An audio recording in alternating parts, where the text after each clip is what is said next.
Yeah. Okay. So now for my spicy question, which Yeah. is not spicy at all. The question is really simply this, and I'm really curious to see what your response is to it. How do you deal with criticism? Yeah. Online. Yeah. How do you deal? Because I mean, I get a lot of criticism, obviously. Sure. And people ask me the same question, like, how do you deal with skeptics saying nasty things about you on Twitter and on YouTube and everything? How do you deal with someone who's critical of your work? What is your response? How do you deal with it emotionally, psychologically, and then also intellectually? How do you deal with criticism? It's hard sometimes, be honest, because people can be cruel. I mean, they don't just say, "Hey, I disagree with your interpretation of such and such." They say, "You're a liar. You're trying to deceive people. You have to make a buck." Yeah. You know, it's like, really? Okay. That's why I took a 60% pay cut to go into ministry. So does it sometimes affect you emotionally? Yeah, it can. I get a lot of quote unquote trolls, people who really don't have any interest in a rational conversation, but who just want to, Just want to be nasty. And so when it gets extreme, I pray for them, and then I block them. I always pray first, but then I do for some, because they're just you have to shake the dust off your sandals. On Twitter, I just can't handle it a lot of times. Twitter is just, and a lot of people think that too. It's not like a religious thing. Yeah. It's just Twitter is not the kind of platform that promotes, I don't think, good dialogue, or it doesn't get the best out of us. It doesn't. Although I've had so many great experience on Twitter too, that I'm still I tweet half dozen times a day.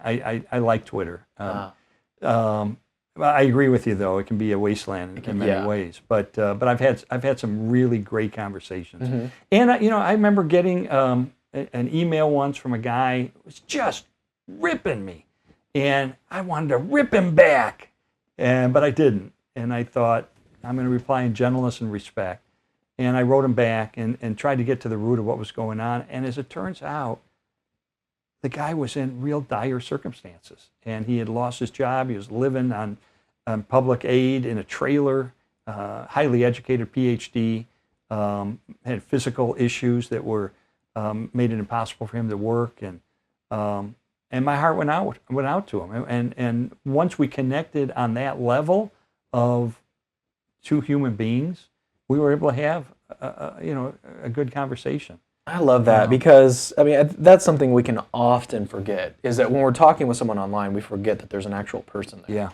Yeah. Even when you're doing sort of argument on Facebook or anywhere, you just forget that there's a genuine person over on the other side. What I also find interesting about this story is that if you would have just gone in with intellectually, here's why you're wrong, here's my side of things, then you would have missed out. Yeah. On this entire, are you friends with him now? Are you guys? No, that's years ago. Okay. Yeah. Well, you would have missed out on this opportunity to still connect with him. Yeah. At that time, in the way that you did, and it was at a much deeper, I think, more important level than it was just like sort of this, superficial fighting back and forth of the arguments, when really there's something deeper going on. And a lot of times we just don't recognize that, or we don't want to even think about the possibility that there maybe, instead of getting in a big argument with somebody, slow down, think about be empathetic, be sympathetic, show some compassion on this person, and really love them.